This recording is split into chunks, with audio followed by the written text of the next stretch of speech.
evening, my audience. Well, in her case, good morning.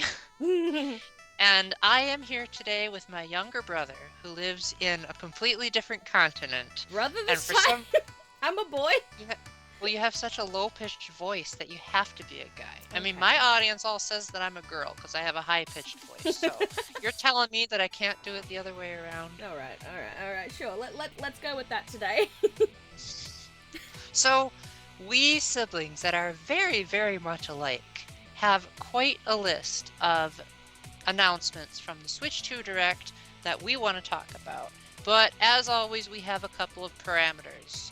We're only going to talk about stuff that either interests one or both of us. So if we were falling asleep during the Story of Seasons part of the Direct, we're not going to show it.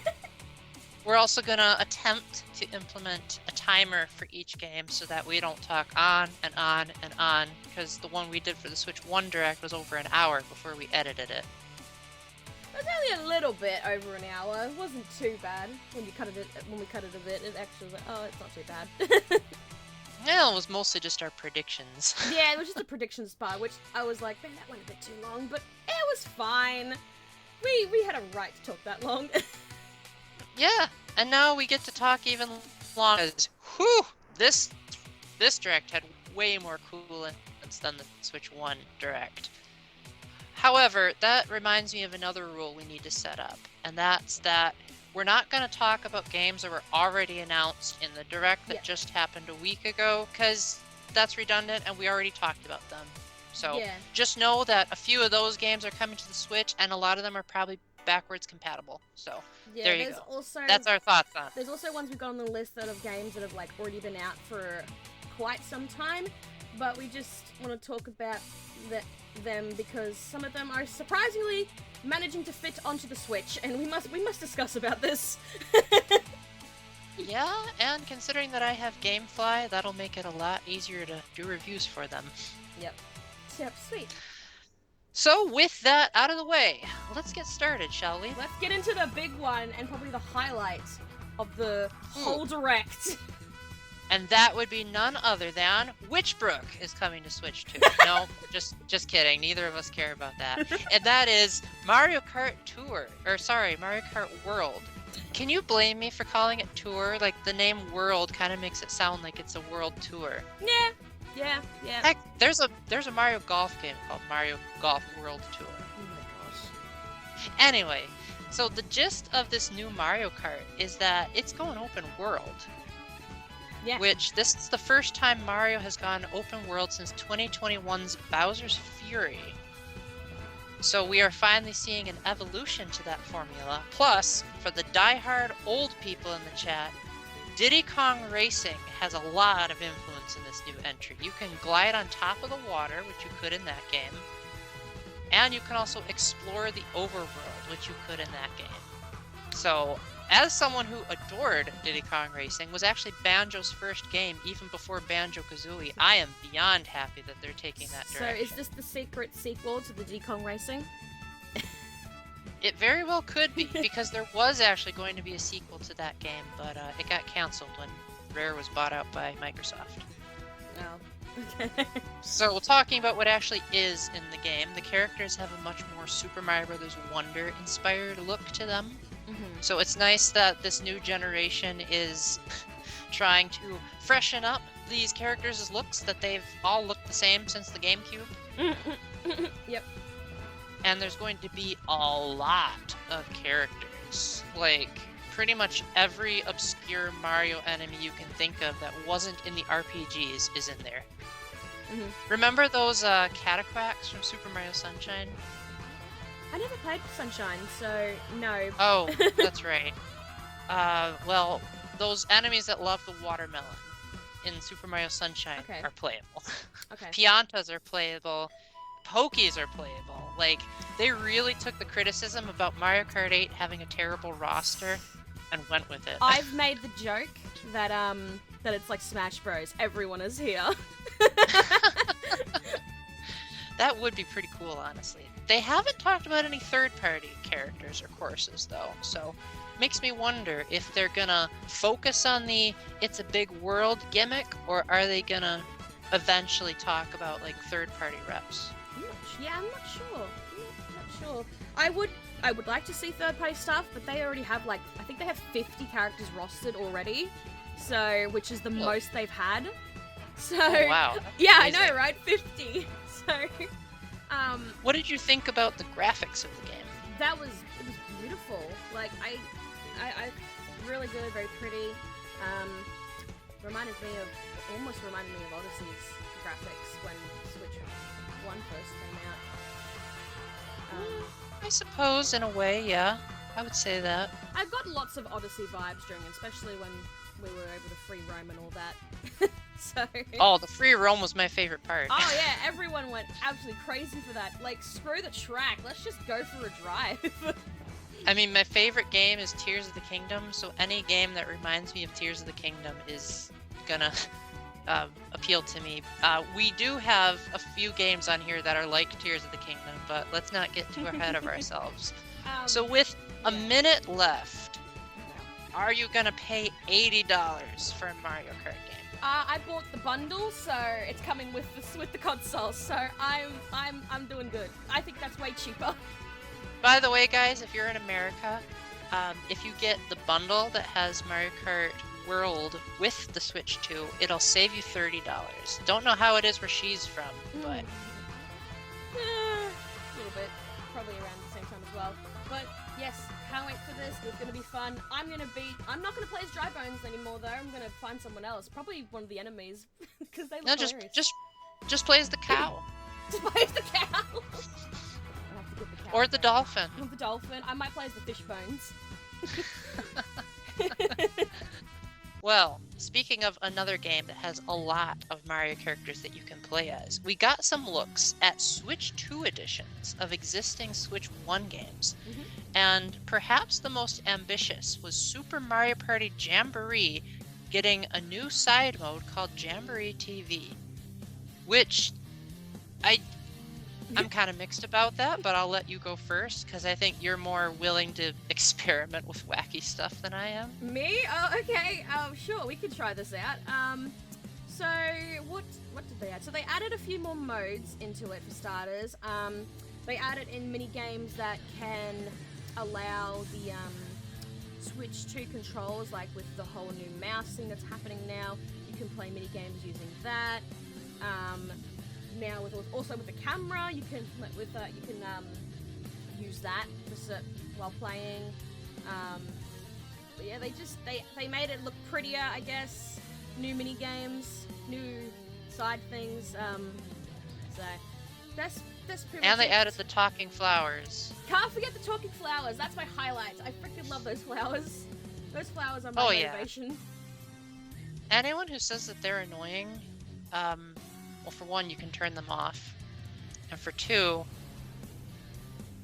that's the point of Mario Wonder, is it's supposed to be throwing every idea they can, even if it doesn't make sense. Yep. So there you go. Yep. But anyway, yeah, I'm kind of mixed about this, because I personally think Mario Party Jamboree was fine the way it was. And I don't really see the need to upgrade. But at the same time, I think if they charge a reasonable price for the add-on, because apparently they're going to charge you if you already have the game to upgrade, then I could see people who like the more gimmicky stuff that Nintendo used to do in the Wii U and 3DS era. I could see them having fun, because a few of the things they showed off were like using a real actual head that the camera picks up to balance Goombas. Yeah. And shouting into the microphone to make a car go faster. That's funny. You can tell which one of the two of us is not going to be playing that. No. No. You're telling me you don't like shouting? I mean, depends how loud I got a sound, because let's say you're really close to the Switch and you try and do the voice ones and it just doesn't pick up. Like, I hope that's probably going to happen a few times with lag and They stuff. claim that it has advanced technology, but we're getting ahead of ourselves. We said we'd talk about the hardware later. For now, though, people that claimed that Mario Party on the Switch never gets DLC, you sorta got your wish. Yeah, I guess you could say it's a sort of DLC. So Yeah. I mean, it is all new modes. Like, for the game that already claims to be the biggest Mario Party ever, that's a pretty big achievement. yeah. So, speaking of big games, we have not one, but 2 Zelda games that are getting the Switch 2 Deluxe treatment. And those games are Breath of the Wild and Tears of the Kingdom. Surprisingly, not Skyward Sword HD, because goodness knows, the only Zelda game that runs at 60 frames per second is already good enough, according to Nintendo. But Breath of the Wild and Tears of the Kingdom were, quote, complete games that they were not going to return to that universe. They lied. They lied! They really lied. To be fair, though, from what they said in the announcement trailers, it doesn't seem like they're adding anything to the games themselves besides just looking and running better. It's more so that they're going to allow you to connect with the Switch Online app and have some admittedly pretty cool features. Like, Tears of the Kingdom is a game that's all about building things. I'm terrible at it, but for those people that are actually good at it, you can scan your creations with QR codes and then have other people build them for you, or like download other people's creations. That's honestly pretty cool. I think that's great. You can activate voiced guidance to find Korok seeds. That is great for all those who want the giant pile of poop. Oh wait, that's a spoiler. No, it isn't. What the heck? The reward for getting 900 Korok seeds is just a giant pile of poop. Literally. Not even joking. Okay. Sure, whatever floats your boat. Oh, but in Here's the Kingdom, there's 1,000. And you get the same reward. Okay. But anyway, for those of you that were complaining that Breath of the Wild ran terribly at launch, now you don't complain anymore. Yeah, because it has increased resolution now. Like, my goodness. And better frame rate. Yeah. And HDR support. Which, I don't know what that means, but Breath of the Wild was already a great looking game on the Wii U. And it's going to be great to see how much better it looks 2 generations later. Yep. I think it's going to be Of course, that being said, this sucker over here is going to rent these games. No way am I going to rebuy a $70 game again.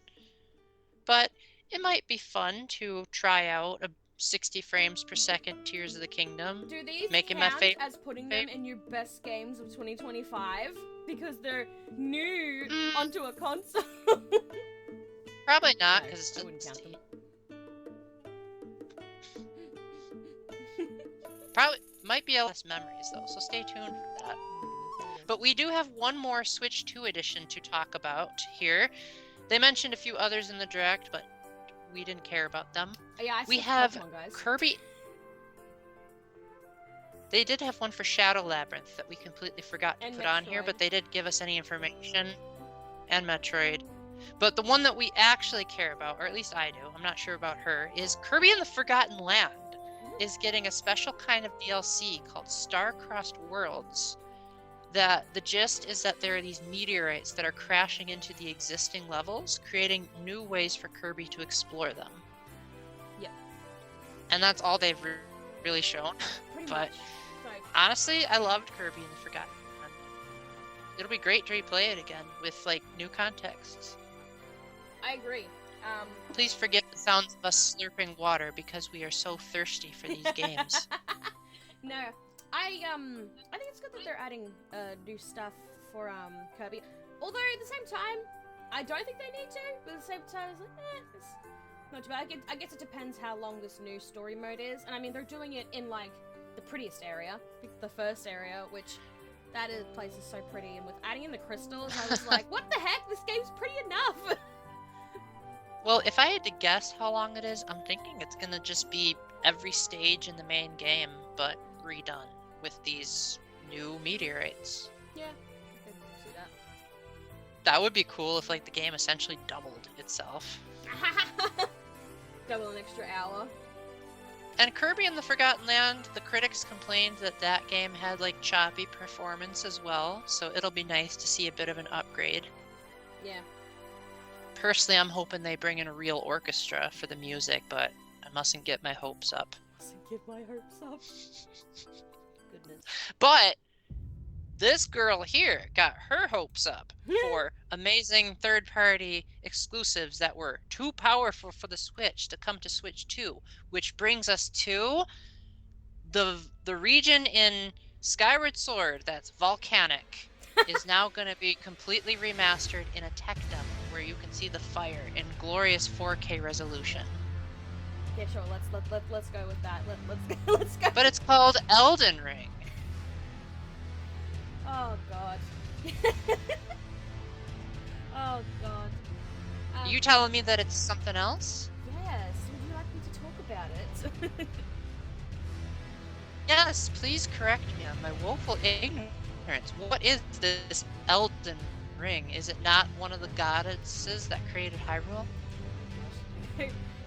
Okay, so for those who do not know and don't go outside of the Nintendo world, because guys, there are more games outside of Nintendo. Elden Ring is made by the devs called From Software, who are known to make the infamous Dark Souls games, the Bloodborne game, Demon Souls, you know, all of those kind of games, and they are known to be incredibly difficult because they do not care how you feel.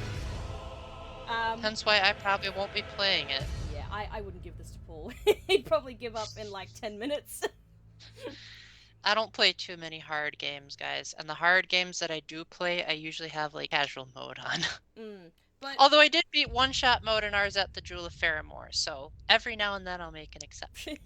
But the reason why this shocked me so much is because, like pretty much Paul said, this is a really big game and it would have never ran good on the Switch. The Switch would absolutely kill it. I mean, they tried to put in Mortal Kombat 1 and that looked disgusting. Well, keep in mind that they called it Elden Ring Shackled Edition or something like that, so it makes me wonder if they added in Shadow of the Erd Tree as well. They might, who knows? But at the moment, I mean, when they just Elden Ring.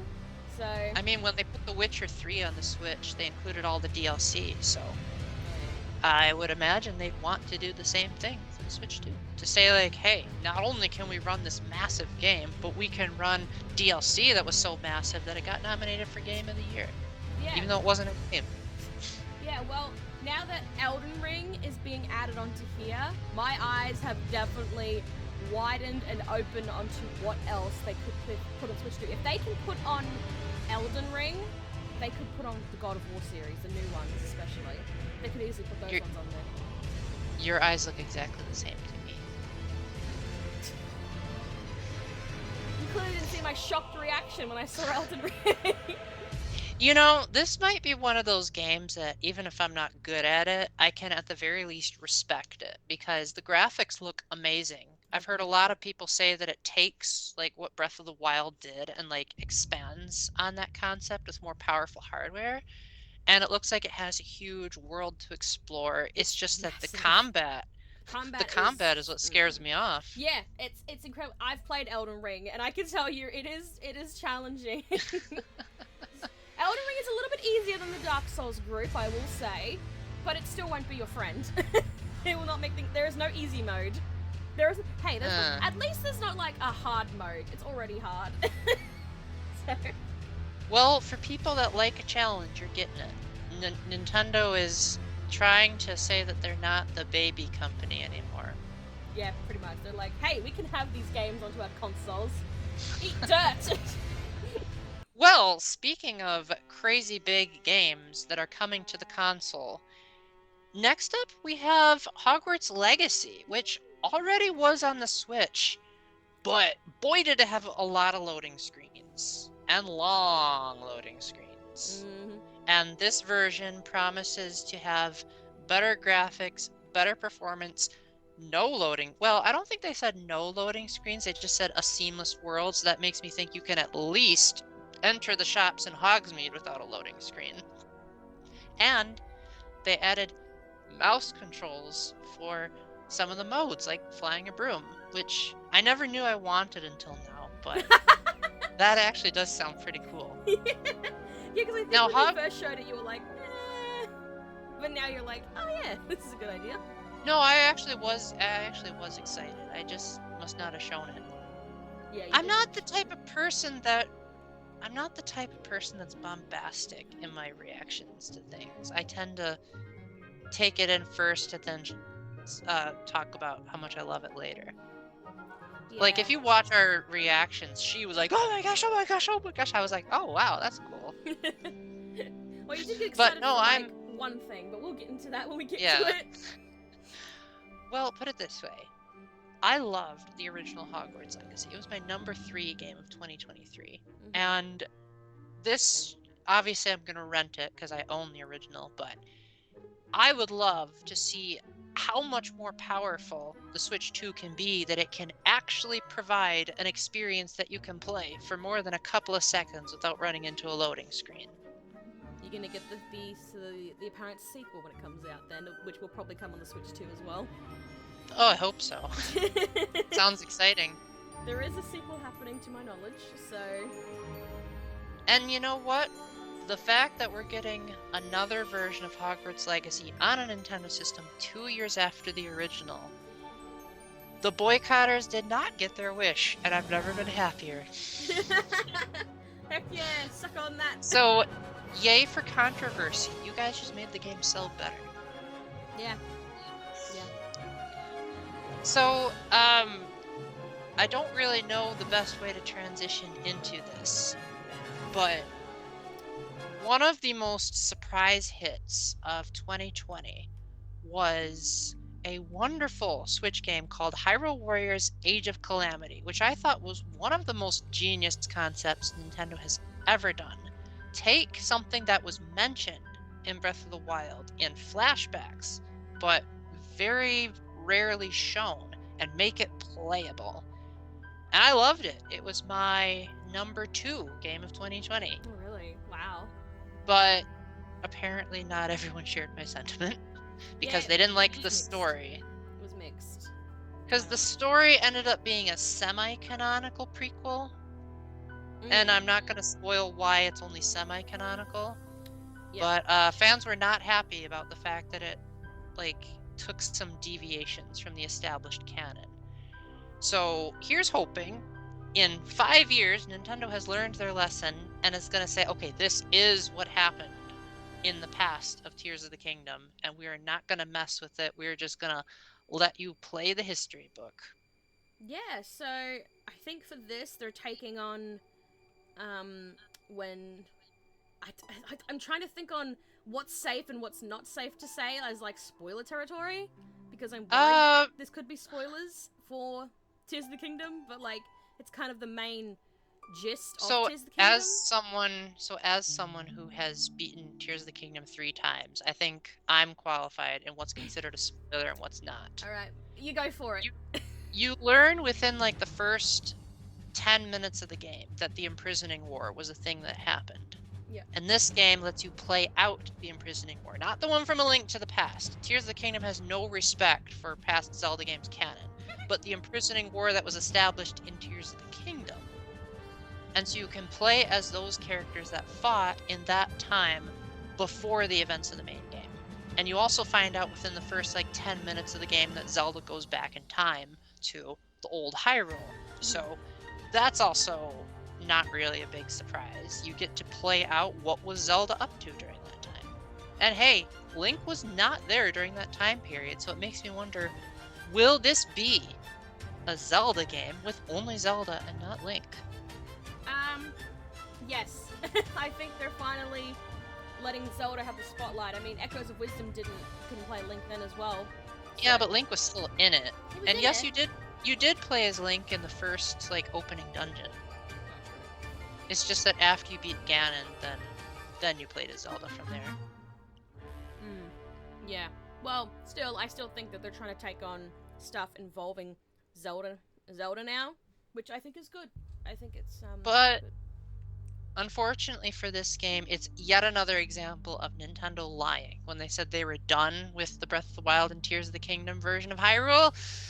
Nope. No. Sure, they said they were done making Zelda games, but a Warriors game, that's totally fine. Also, Patricia Somerset sounds really weird in this game. I don't know what it is. Like, she just sounds... She did sound almost like she had a She sounded like she had a cold. To be fair, I don't normally like Japanese voice acting, but the one exception I will give it is the Japanese voice actress for Zelda sounds way better than Patricia Summerset did. Because Patricia Summerset sounds like a 40-year-old, and Zelda's supposed to be like 17. I mean, I think she did a pretty okay job given the source material and the iffy writing, but I would have preferred the more higher-pitched voice that the Japanese actress provided. Yeah. And this just looks like it's doubling down on the fact that her voice is so low, and now it's even lower. And they conveniently did not show Matt Mercer talking as Ganondorf. I was offended. I was like, how dare you? But let's hope he's in it, because he by far gave the best performance in that game. Well, I mean, he is in the time stuff, right? So he should be in there. Well, he was absolutely there. Yeah, so I don't see why he can't be in there, because that would be rude. Maybe he's retired. No. No, I'm just joking. He's not. This is Matt Mercer we're talking about. He ain't going anywhere. Yep. But this is definitely a game that I am very much looking forward to, and will probably spend too much time on it. So I hope that those of you who were disappointed with Age of Calamity will give this one a shot, and hope that Nintendo has taken the feedback and will make a history game and nothing more. Yep. So with 1 minute left, is there anything you want to share as someone who refuses to play Tears of the Kingdom and who was seeing this trailer being like, who's that? What's that? All I know is Matt Mercer is in it, so therefore it's cool. I recognize some of the characters because I've seen people play it, but I hope this does well. That's probably the main thing I can say. I hope this does well and better than, the controversy with Age of Calamity. And I'm wondering the canonicity of this one. Is it going to be completely canon? Is it going to be semi-canon? To this Kingdom, we'll have to wait and see. They don't have a release date, so we'll have to wait a very long time. But one thing that does have a release date, a very soon release date, is that we are finally getting GameCube games on Switch Online, but at the caveat that you already have to be paying for the expansion pack, and you can only get them on Switch 2. But you know what? GameCube games, we've been begging and pleading for those. A lot of these have never been re-released. And so this will be the first time ever that some modern audiences will be able to play some of these masterpieces. Yeah, heck yeah, GameCube stuff. That's very exciting. This might be a controversial opinion, but the reveal that Path of Radiance was going to be one of the games released on this was the highlight of the Direct for me. That was even more exciting than all these other cool games on here, because Path of Radiance is a top 10 kind of game for me. And sadly, so many people have not played it because Fire Emblem was abysmal at marketing back in the day. So most people didn't even know that Fire Emblem existed. And also, the people that did want to play Path of Radiance couldn't because it was $150 on the secondhand market. 500, wow, that's a lot of money. Certainly seems like it. Oh, probably nowadays. Yeah. But then they also announced Luigi's Mansion Chibi Robo, of all things. I thought Nintendo hated Chibi Robo. Yeah, they also added in Wind Waker as well, which I know people have been wanting Wind Waker on the Switch in general for a very long time. Well, Wind Waker is going to be a launch title. Yeah! As well as Soul Calibur 2, specifically the version where you can play as Link. Yeah. And F-Zero GX, the game that we all thought Nintendo hated. They're also adding in Super Mario Strikers, Pokemon, and Mario Sunshine. Actually, 2 Pokemon games. Pokemon XD, Gale of Darkness, and Pokemon Coliseum. Now, I know that I'm historically a Pokemon hater, but I have said that I like the Pokemon spin-offs. So from what I've seen of Gale of Darkness, it looks like it might actually be pretty cool. Oh my god, is Paul gonna try it out? I tried out new Pokemon Snap, Pokemon Puzzle League, the original Pokemon Snap, and both Detective Pikachu games, and liked all of them. So there you go. Just don't... Here's advice for anyone that wants to make a good Pokemon game. Don't be made by Game Freak. And there you go. Problem solved. Oh my lord. So what do you have to say about this as someone who basically knows nothing about the GameCube? Because I don't think I was born when the GameCube came out. You weren't born in 2001? No, I was born 2002. Were you now? Mm-hmm. Oh no. She's a youngster. So allow me to refresh your sheltered brain on what a GameCube is. So it was a 3D box that Nintendo marketed as a video game system, hence why they called it the GameCube. But they made the very weird decision of having a handle on the back of it because they thought that kids would want to carry it around with them to take it to their friend's house to hook it up to their TV. No. Clearly that did not work. Yeah, I'm gonna assume because that didn't work. I cannot think of a single person that did that. Is it heavy? No, not really. Okay. It's about as heavy as, I don't know, maybe a little bit lighter than a brick. Okay. And the thing about the GameCube is it was, at the time it came out, it was Nintendo's second least successful console next to the Virtual Boy. Now it's the third least successful next to the Wii U. So time has been generous, but Nintendo just seemed like they were making every decision they could to try to not do what the PS2 was doing to be successful. So for example, they finally switched to using discs because the N64 refused to, but they were like these tiny little discs that were like the size of 2 Oreo cookies. They had a very weirdly shaped controller, which nowadays everyone loves the GameCube controller, but back then people were like, what the heck is this asymmetric nonsense? Mm-hmm. The GameCube couldn't play DVDs or CDs, which, the PS2 and Xbox could. It was technically the most powerful system on the market, but third-party developers did not want to touch that thing. So Nintendo ended up publishing most of the good games on it. Yeah, I was gonna say, like, even though the console may have done not the greatest, they've made really good games that people still talk about 20 years later. Oh yeah, like the GameCube has some absolute classics. Like some that I can think of are Path of Radiance, Twilight Princess.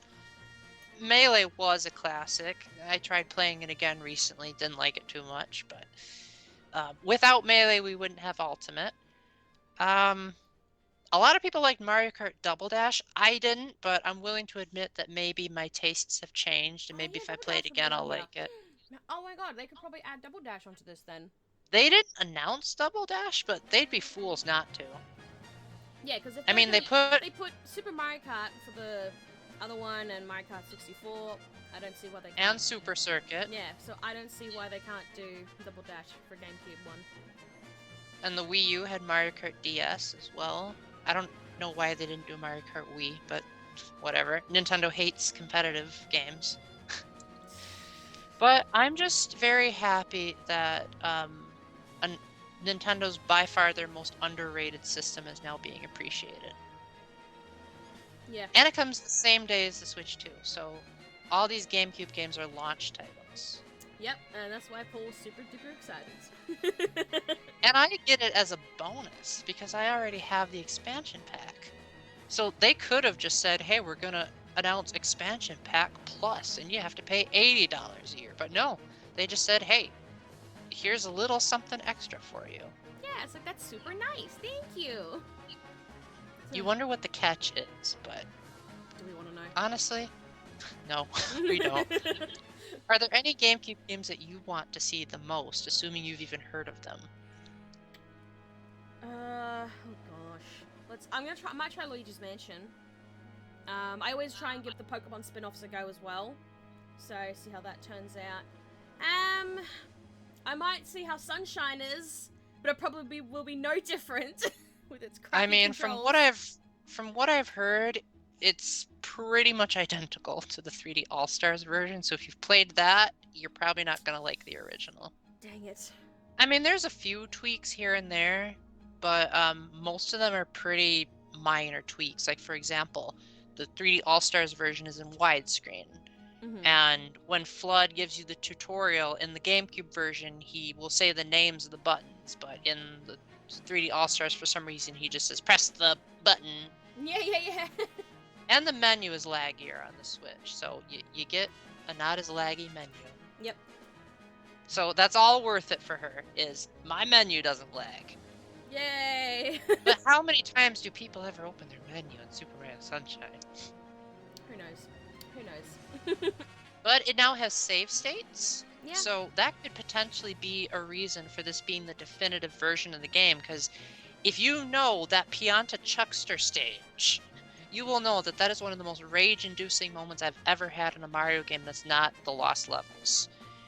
And if they give you an option to create a restore point after each stage of the Chuckster stage, I might be able to finally enjoy Super Mario Sunshine's endgame. Hooray! Yeah, so let's hope that all the people who refused to buy the GameCube in the past have gotten over their PS2 bias by now and are just like, you know what? The GameCube had the exclusives. Who cares if it can't play DVDs? If it has good games, it's called the GameCube, not the Game and DVD Cube. Yeah. The Switch 2 can't play DVDs though, so 0 out of 10. Oh. Well, we've got 1 minute left, so are there any specific GameCube games that you... How do I word this? You said Luigi's Mansion, but that was already announced. Are there GameCube games that weren't announced that you will be very upset if they never, ever, ever come to the Switch 2? I mean, were there any mainline Pokemon games for the GameCube? No. No, okay, well there's that. I don't know many GameCube games, so I don't really know what else they could put on here, but hey, if there's any other Mario stuff or... Yeah, really. There's Mario Superstar Baseball. There were 4 Mario parties on the GameCube. Hey, if they add the Mario Party stuff on there, give it a go. I mean, Mario Party 4 was responsible for our current designs for the Mario characters. So you can thank... Well, I guess was current until Mario Kart World, but... Me, I'm just going to quickly say Eternal Darkness, Sanity's Requiem, and Twilight Princess are the 2 that I'm going to be very sad if they don't get on there.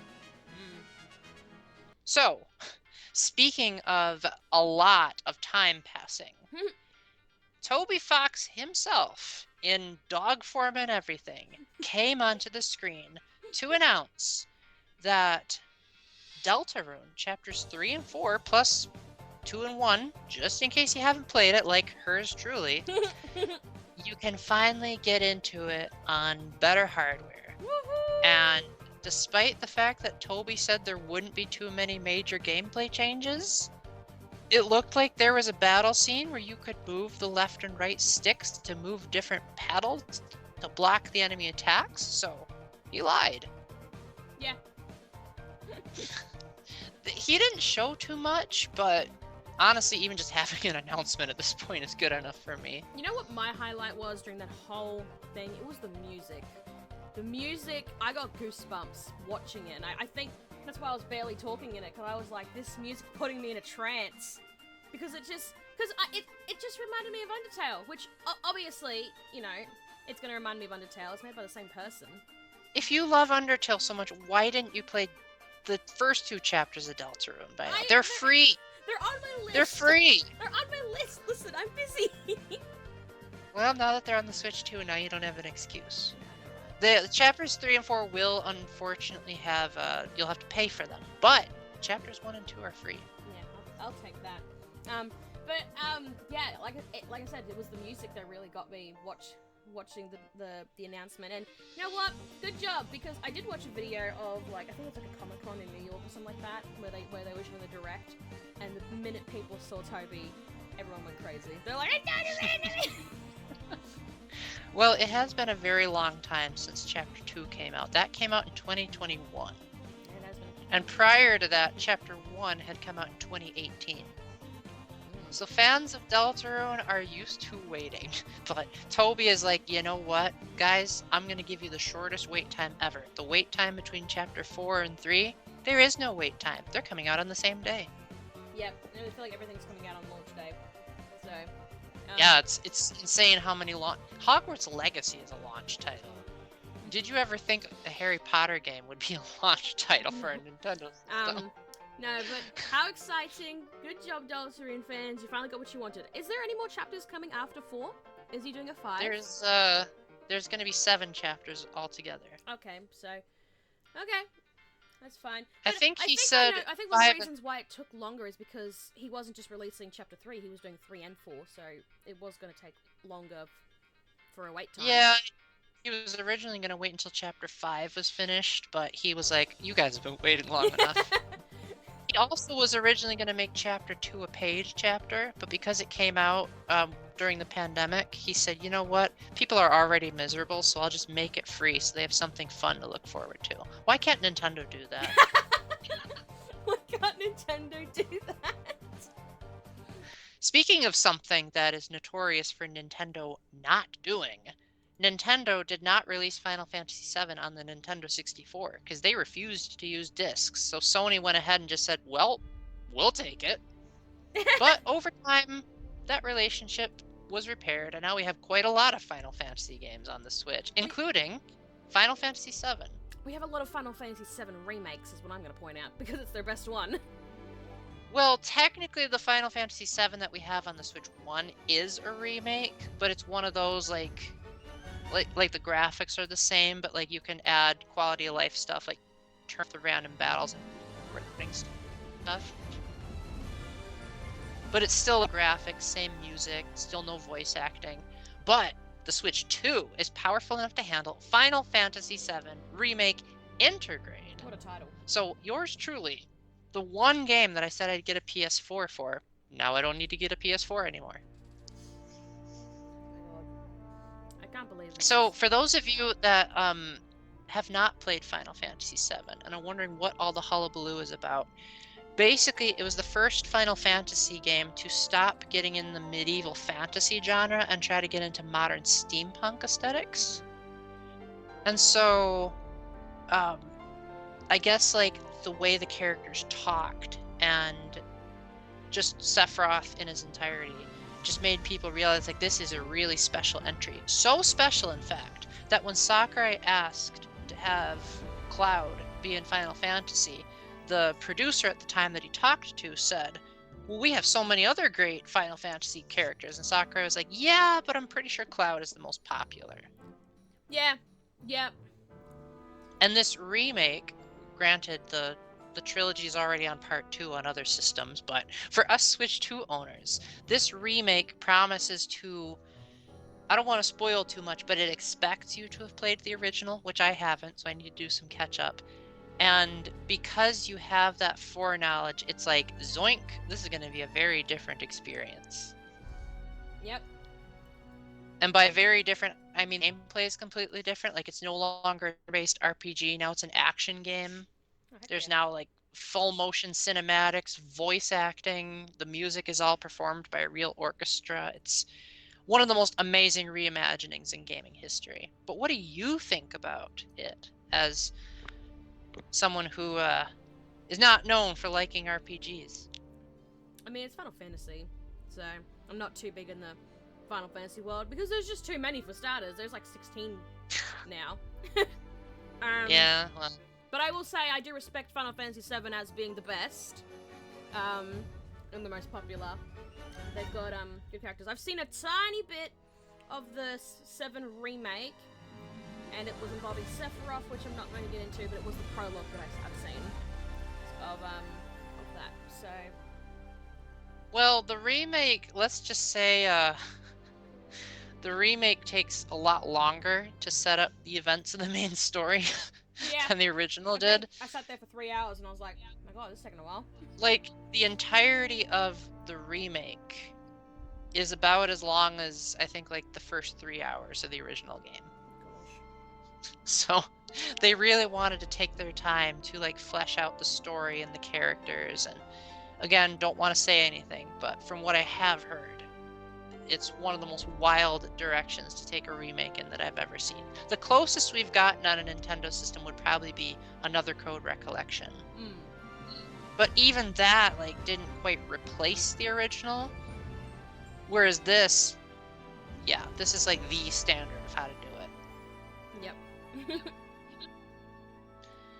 So we also have standards as far as how long you should wait between reveal and release. And one company that did not get that memo was Team Cherry, because Hollow Knight Silksong was revealed in 2017, and they said nothing about it until now, saying it's coming out in 2025. Still no release date, but it's coming out in 2025. My God, I think my face when I saw that release that was coming this year, I was like, "Are you kidding me?" Because it was. I can't play Hollow Knight for the life of me. That game is way too difficult to play. But man, Hollow Knight's such a good game. I have seen lots of gameplay of it, and it's such a great game. And seeing Silksong, I was like, I remember the trailer for Silksong, and I was like, this is gonna do really well when it comes out. And then there was nothing. I think I will say the pandemic did pull them back a bit, because there's only 3 people working on the game for starters. Yeah, but you could have said something. I agree. You could have any kind of news or I update. have said this to people that are fans of Silksong, and they're like, well, it's only 3 of them. They're working hard on the game. I'm like, no, but they could have said something. If you want people to be excited about your game, keep them updated, because it will slowly make them die out, and it will make them pull the jokes that they've been doing for the past couple of years with Silksong. So... Well, hopefully this is the last game that was revealed during the Switch 1 presentation that suffers from this fate, because like Bayonetta 3, that was announced in 2017, released in 2023. Then Metroid Prime 4 was announced in 2017, released in 2025. Hopefully they've learned their lesson by now.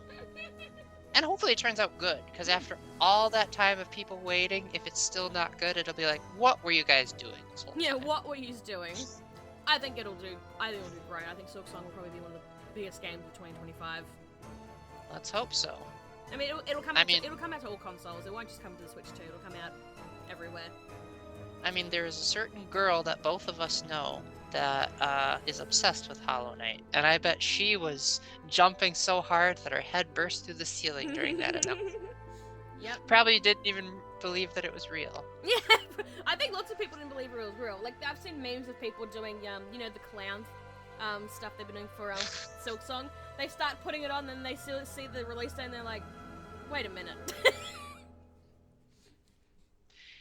Well, it seems like the whole wait until reveal to release is still somewhat in line with this next entry, because Professor Layton and the New World of Steam was revealed in, I think I'd like to say, early 2024. They gave just a little teaser of it. And then Level 5 was like, we want to make sure it's the most quality game, so we're going to push it all the way into 2025. And we finally got another look at it, and they still didn't show much. They didn't even show a release date, did they? Yeah, they just said 2025. But what we do know is that this is going to be a direct sequel to Professor Layton and the Unwound Future, which came out in 2009, I'd like to say. Oh, wow. There have been Layton games since then, of course, but they were all either prequels or Layton's daughter was the protagonist. Or it was a weird spin-off, like Layton Brothers Mystery Rooms, which we don't talk about. When did the Phoenix Wright one come out? 2014. Okay. So, it's been a very, very long time since Professor Layton himself has been a main character. Mm-hmm. And so this will be the first time in 11 years that we get to play as him. Wow. And we'll finally figure out what was in that darn letter that Luke sent Layton. Yeah. How good is it? I remember when this was announced and how happy you were to see it. And I was like, oh, this is great. This is great. Because, guys, I love when Paul gets excited about a game, because it's either meh, okay, cool, and then when something he actually likes that, he's like, yes! Well, I wasn't, like, screaming like you usually do, but I was still pretty excited because I'm not the world's biggest Layton fan, but I loved Professor Layton versus Phoenix Wright, and I really liked Unwound Future's ending. One of the few endings in video games that got me to cry. And if they can do that again with New World of Steam, I'm sold. Mm-hmm. And again, we hardly know anything about it, but from what I do know, it's the very first game that was made specifically for a console. Mm-hmm. So I would imagine that they had to do quite the overhaul on the UI to make those puzzles work without relying on the dual screen gimmick. Yeah, well, so was that when they showed that the other day? Was that the first little bit of gameplay we've seen for it, or? Oh, they had shown a little bit of a teaser, but it was like on one of the Japanese websites. Oh, okay. And they had only Japanese voice acting. They still didn't show any voice acting in this one. So I'm wondering if Christopher Miller will still be Layton, and like, will he sound so much older because it's been like 12 years since the last time he voiced the character? I guess we'll find out. Yes, we will. So I have no idea what this next game is, so I don't even know what to do for a segue, but I put in my note, it's called Dusk Bloods. Mhm. I will let you take over from here, because the whole time I was watching this, I was like, what is this? I'll try my best. It's because they haven't changed too much either. Okay, so the Dusk Blood. So when it was first being shown, I was like, is this Resident Evil? Is this Resident Evil? Which then I thought, wait, it can't be Resident Evil. This would be a terrible place to announce a new Resident Evil game or a remake or something or other. But then it said From Software, which is, like I said in earlier of the video, that's the people that made the Dark Souls and the Elden Ring and stuff. So then I was like, okay, what is this? I started thinking Bloodborne because it gave me Bloodborne vibes, but no, it's a whole new game exclusively for the Switch 2 called The Dusk Bloods, which that's pretty much all I got for you because I have no idea what this could do, but I guess it will be just as hard and painful, and they won't like us the exact same way. But also, From Software, what are you doing? You guys are already working on the sequel of Elden Ring. You want to put this up in your bats as well? Crazy. I mean, we've seen companies do that before, like Monolith Soft, for example. They made the Xenoblade Chronicles games. They had, there was, the first Xenoblade game came out in 2012, and then they waited 5 years to make Xenoblade Chronicles X, but then that very same year, they made Xenoblade Chronicles 3D, which was, the 3DS port of the original Xenoblade Chronicles, which that's a massive game to cram onto a handheld. And then 2 years later, they had Xenoblade Chronicles 2. 1 year later, they had the DLC, which was so big, it got its own standalone release. 2 years after that, Xenoblade Chronicles Definitive Edition. 2 years after that, Xenoblade Chronicles 3. 3 years after that, Xenoblade Chronicles X Definitive Edition. They know how to churn out games. Touch some grass, guys. What the heck? But they're all high-quality games, so Pokemon could learn a thing or two from them. What, you thought I'd get through this whole video without making a jab at Pokemon? Hey, You're delusional if it took you 52 minutes to finally say something, so good job. I said something earlier, you must have forgotten. You didn't jab at it too hard, I guess. So, well, I literally have no idea what to expect, because I've never played a FromSoft game. But the graphics look phenomenal. Very good graphics, I was very impressed. I'm a bit salty that it's going to be a Switch 2 exclusive though. I would prefer it to be on other consoles as well, because that's what From Software normally do. They normally put it on different consoles, so I'm wondering why this has to be a Switch 2 exclusive, but who knows, it's coming out in 2026 I think, so... Nothing wrong with exclusives, that's what sells the system. Yeah, I guess so. But yeah, like I said, this ain't a launch title, it's coming out in 2026. I mean, why do you think the Wii and the DS are like among the top 3 highest selling systems? Because they had an insane number of exclusives. Yeah. But one Switch exclusive, or Switch 2, sorry. One Switch 2 exclusive that I think both of us are very excited as an exclusive is a very long-awaited sequel to a game that Masahiro Sakurai, of all people, worked on that wasn't a Smash Brothers game. Yeah, it's not Smash Bros, guys. And 12 years later, he's finally bringing it back with Kirby Air Ride ERS. Yeah, the ER. They just added RS at the end of the title and called it a day.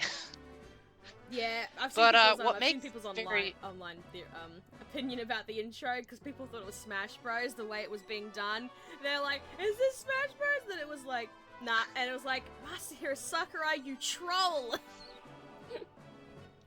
Well, what makes this very impressive is that yes, Masahiro Sakurai did create Kirby, but he didn't like the idea of milking out too many sequels. So he actually only worked on a handful of Kirby games during his time at HAL Laboratory, but perhaps his most notorious Kirby game that he worked on was Kirby Air Ride, which was, of course, the game that inspired Smash Run in Super Smash Bros. For 3DS. And he left HAL Laboratory around, I'd like to say like 2004 or 2005. And then he started becoming a freelance worker. And so this is the first brand new Kirby game that he's worked on in 20 years, give or take. Wow. So who knows if he's like going back to HAL Laboratory temporarily, or if they like reached out to him, or like is his own studio doing it? Who knows? We do not know. It would have been a nice little cherry on top if he came out and said something, but you know what? I won't judge. They gave the logo of his YouTube channel. Yeah, they gave like, check out my YouTube channel, guys. Let me put in some self-promotion here. And apparently, I don't have Twitter anymore, so I'm just taking your word for it. Apparently, he tweeted that he had no involvement in the direct. Yeah, he tweeted basically saying, "Oh, I don't know what's happening, what's coming in this direct, guys." It's like, you're a liar.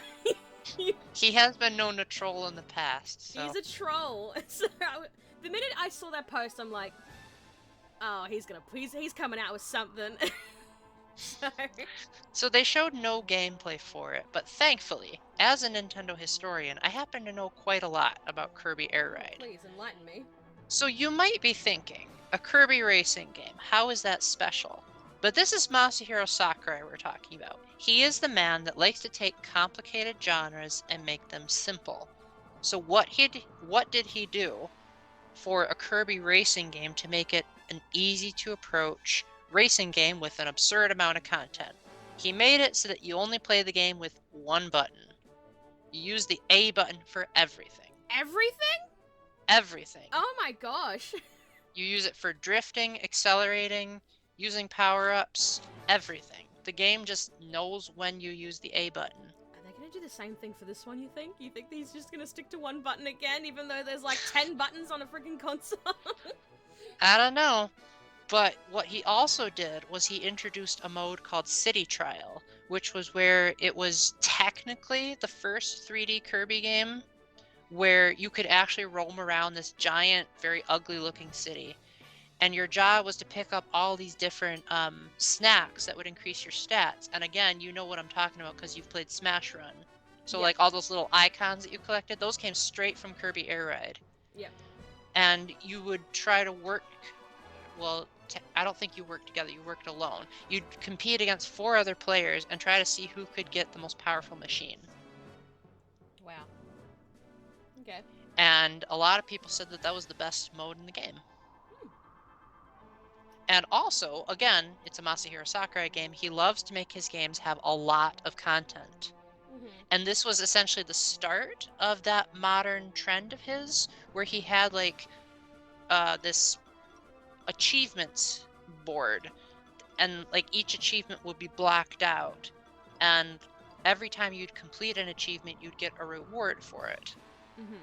And eventually, you'd find ways to like just bypass achievements if you thought that they were too hard, and that has carried over to pretty much every game he's made since then. And it fixed one of the biggest problems I had with Melee, which came out only 2 years earlier, which was you had no way of knowing how to unlock things. But in Kirby Air Ride, Sakurai said, okay, we'll tell you how to unlock everything, but you gotta actually do it. Yep. And that has saved so much time and has made things so much more streamlined. So thank you, Sakurai, for your approach to game design. You are wonderful. Thank you. Thank you very much. Now give us our new Smash Bros. Game, because we know everyone wants that. Oh, knowing Nintendo, it'll probably just be Ultimate Switch 2 Edition. Yeah, I feel like it will. Well, I know it's coming, because we saw in some gameplay for stuff that we're talking about later. I did see Smash Bros. Ultimate is coming to Switch 2. So, the very short snippet of it, but they did show it, so it's just gonna, I think it's just gonna be backwards compatible stuff, though. I don't think they're gonna put anything extra into it, so. Well, I don't believe in leaks or rumors. So no, it was actually shown in the direct. You just didn't see Alright, it. if you say so. Well, one thing I did see was the last game announced in the Direct, and that was a new 3D Donkey Kong game for the first time since 1999. Back on the Nintendo 64, so hardware has advanced a lot, and Donkey Kong's new design has not. No, he just looks like his movie But version. to be fair, I do appreciate that Nintendo is actually trying to evolve their characters from beyond what they looked like in Mario Party 4, which came out in, I'd like to say, like 2002. So they're at least trying. And it's more faithful to how he looked in the arcade, as opposed to Rareware's design when they made the Donkey Kong Country games. So the gist of this new Donkey Kong game is that Donkey Kong likes to destroy things. Of course. He can like pound through the ground and then burrow his way to other parts of the levels. He can rip apart the level geometry and throw it at other parts of the level geometry. He can apparently climb walls, roll around, and it's a very like movement-oriented game that honestly gives me a lot of Super Mario Odyssey vibes. Yeah. I thought it was a new 3D Mario game when it was showing before Donkey Kong showed up. Made me wonder if it was made by the Odyssey devs, for that matter. Because Looks pretty, doesn't it? I'll have to look at who the developers are later, because I highly doubt it's Retro, because they're probably busy as heck with Metroid Prime 4. Which they did show in the Direct, but neither of us are interested in it, so we didn't talk about it. But what do you think about a 3D Donkey Kong? Pretty... Well, I didn't know that it's been that long since a 3D Donkey Kong game. I was like, really? It's been that long? Holy crap. I think, I do like his new design, and I know lots of people are very iffy on it, but I've never seen a Donkey Kong look so expressive. Like, yeah, that is so true. many facials he pulled off. It was like, that's a lot of faces. I mean, he had a lot of faces in the side-scrolling games. But with this, they're, I guess, even more exaggerated and more, like, wonder-ish. I will say, though, I'm not the biggest fan of his overall pants. Well, I think that was meant to be, like, an homage to Mario. How, like, maybe he killed Mario, and now he was taking over the wrecking crew. Damn! That's just my headcanon. That's just your headcanon. Hey, Nintendo's not afraid of doing crazy things with Donkey Kong. Like, there was a game on the Game & Watch where Mario forced Donkey Kong to be juggling a bunch of things in a circus, and some of the things he was juggling were fireballs, and Mario was just laughing on the sidelines as Donkey Kong did all that. There was another game where Mario kidnapped Donkey Kong and forced his son to try to rescue him. Seen that. And one of the things that Mario did to try to stop Donkey Kong Jr. was he tried to electrocute this kid. Yep. And back on the NES, limited animation and all, they actually had an animation of Donkey Kong Jr. getting electrocuted. Yeah. What's stopping them from doing any of what I just said? They guys probably thought won't. Mario was a hero. But... Mario would never do no harm. No, he just abuses children. Oh, Game Theory was... Game Theory hates Mario. Oh, I'm very aware.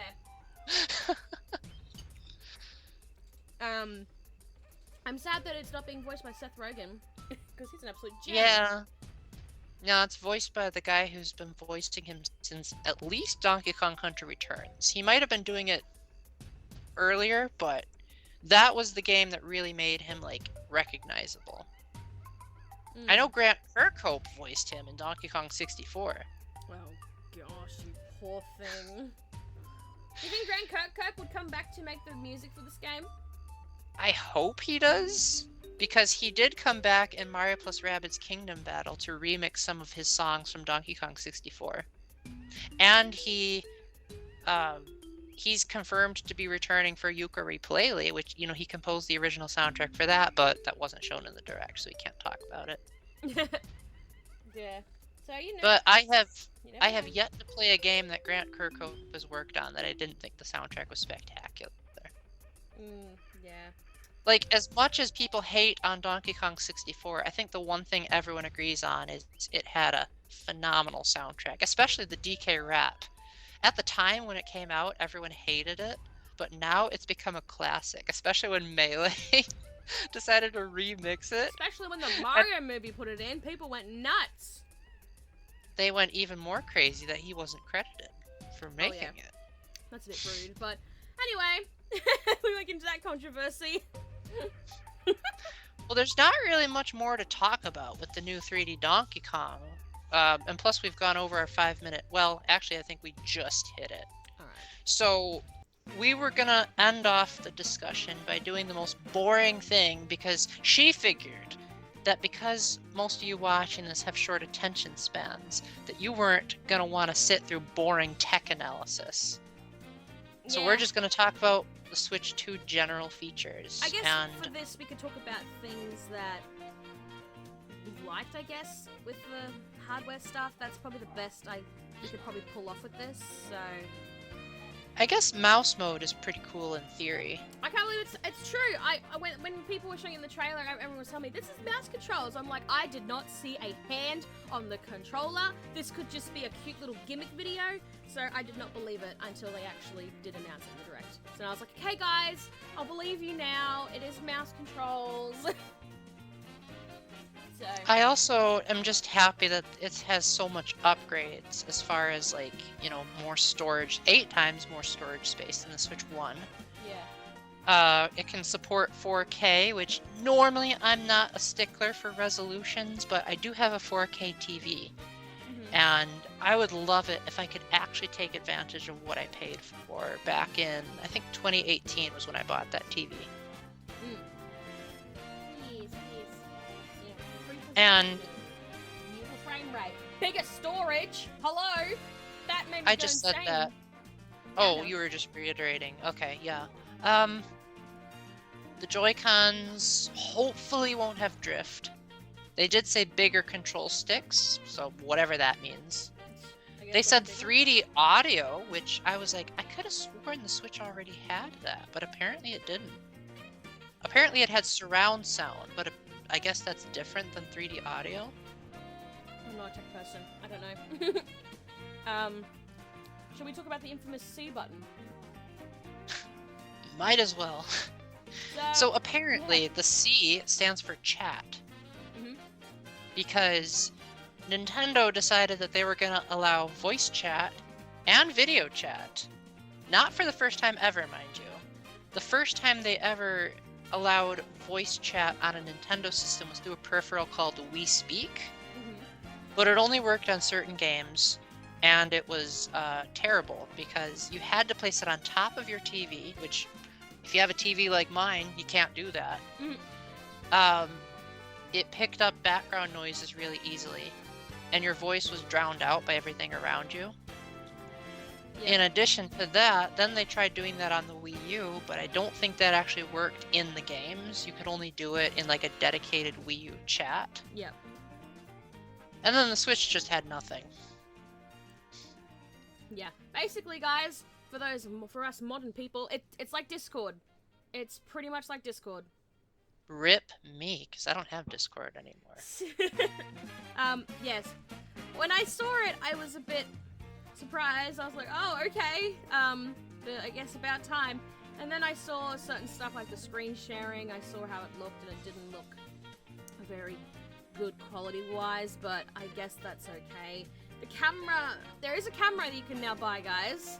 You can buy. That's the key word. Buy. They're charging $50 for a face cam. Ludicrous. I mean, I paid $200 for the one I'm using right now, so. Yeah, but that's not for a video game system. Yeah, I guess so. But yeah, there's a camera that doesn't look the greatest either, but I guess Nintendo spent too much time working on the console itself, they couldn't be bothered. Well, to be fair, at least the camera costs less than that alarm clock they put out. Yeah, I guess. Heck, that alarm clock costs more than Mario Kart World. That's embarrassing. Yeah. Yeah. Well, But anyway, well, I will say, back- over here, Mario Kart World costs more than the clock, but that's just me, so. oh dear. You don't want to know. You don't want to know. Um, so, but sure thing. Didn't they? Oh, they showed a little game that you can play for that helps you learn more about the hard drive. What's it called? Like Super 2 or something like that? I wasn't even paying attention. The minute it said a digital only paid game, not a pack-in, I clocked out. Well, I found 'cause out. I was like, I found out apparently how much it is. Like how much? $6. Oh, that's not bad at all. Apparently, don't take my word for it. But that's something I saw. Apparently, it's gonna be $6. So I can easily look that up if you tell me the title. of what that game was. Yeah. Let's see. I'm gonna go all the way back. Let's save it because we want to maximize our time on this video. Ah, welcome tour. There you go. Oh, So. now you tell me. But I had to remember. But yeah, apparently it's only going to be like $6. So I'm wondering if that's true or not. You know what? If it's $6, that's nothing. I was thinking it was going to be like $30. So that's reasonable. And if it's a launch title, that's reasonable too. It'll give players something to buy that's relatively inexpensive. Yeah, I think if it's a they're nice not too busy thing. swooning over it. It's a nice little thing for people to understand the console. more, Yeah, how it and functions. it's a nice deep cut to Mario Kart Double Dash of all things. You know why? Why? Because in that game's battle mode, you could race on top of a GameCube. God. And then in Mario Kart DS, in that game's battle mode, you could race on top of a DS. Oh my goodness. So why haven't they done courses where you can race on a Switch? Yeah, why? That's the bummer. But now it looks like Nintendo is saying, let's take these battle mode stages in old Mario Kart games and make it a tech demo. I think you can also play other little mini games in this Welcome to Us stuff. Like I think there's speed golf, like a little golf thing. There's a few other things in there, but like I said, I think it's a cute little thing to put in. Yeah, sounds neat. Now that it's only $6, now I'm interested. There are some things I'm a little bit sus on with this thing, like the metal connecting with the Joy-Cons just makes me a little worried about damage. That's I one suppose. thing. The mouse controls, like, because you have to use you gotta do the thing. Worried about damage with that as well, like, because I know what mouses are like. They can get damaged pretty easily. So. It's called mice, so she can't spell. Shush. For me, honestly, I think this is gonna sound like a really stupid answer, but I can be a stupid person at times, so there you go. The thing that I most about the Switch, well, there's two things about the Switch. One, I call it the miracle machine, because it brought over so many games that I never thought would be possible.